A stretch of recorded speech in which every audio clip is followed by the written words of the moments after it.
नमस्कार, आप देख रहे हैं पंच न्यूज एनसीआर और मैं हूं आपके साथ मानवी ठाकुर। शुरुआत करते हैं आज की खास खबरों से। मेघालय का पेविलियन मैं मानता हूं कि वर्ल्ड फूड इंडिया की सोच को पूरी तरीके से धरातल पर उतारने का कार्य कर रहा है। वर्ल्ड फूड इंडिया का आयोजन इसी लक्ष्य के साथ किया गया था कि कैसे भारत के अलग अलग राज्य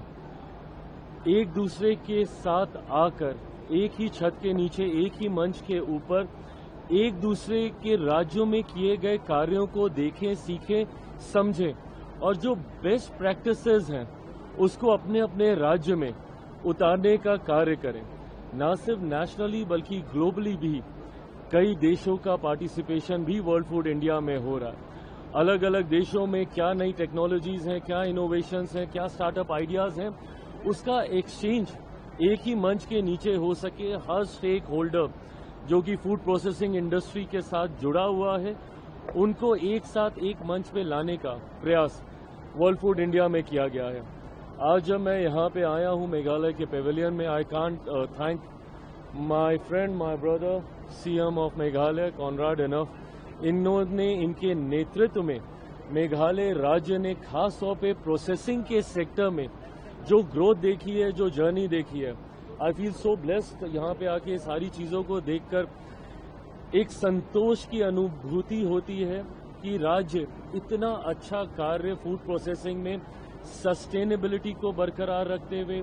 ऑर्गेनिक प्रोडक्ट्स को किस तरीके से हम लोग बढ़ावा दे सकते हैं, उसका सबसे खूबसूरत उदाहरण यहाँ पे पेश किया गया है। बस ये मैं विश्वास दिलाता हूँ कि केंद्र सरकार, राज्य सरकार, भारत के संघीय ढांचे में ये ईमानदार प्रयास करती है कि हम हर राज्य को जो उनको हैंड होल्डिंग की जरूरत केंद्र सरकार से पड़े, वो हम लोग देने का हम लोग प्रयास करते हैं। मेरे मंत्रालय की स्कीम के माध्यम से भी PMKSY की हो, PMFME की स्कीमें हो, ऐसे राज्यों में और खास तौर पे प्रधानमंत्री आदरणीय नरेंद्र मोदी जी की सोच नॉर्थ ईस्टर्न राज्यों को लेकर हमेशा से बहुत ज़्यादा केयरिंग अप्रोच उनका रहा है।